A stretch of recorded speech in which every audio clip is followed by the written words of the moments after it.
تو اسلام نے بیویوں کے ساتھ محبت کرنے کا سلیقہ بھی سکھایا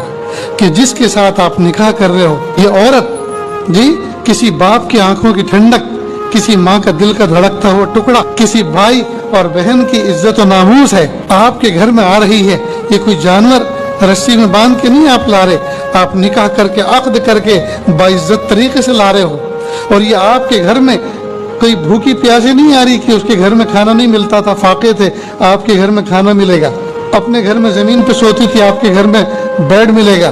یہ ایسے ڈھونڈنے نہیں آئی، بلکہ آپ سے زیادہ بہتر شاہانہ انداز میں اس نے وقت گزارا ہے۔ یہ تو اس لیے آ رہی ہے کہ اللہ کا حکم سن کے آئی ہے کہ میرے ابا نے تمہارے ساتھ اب نکاح کر دیا، اور نکاح یہ اللہ کا حکم ہے، تو اللہ کا حکم سمجھ کر یہ آئی ہے، اللہ کا حکم پورا کرنے کے لیے آئی ہے۔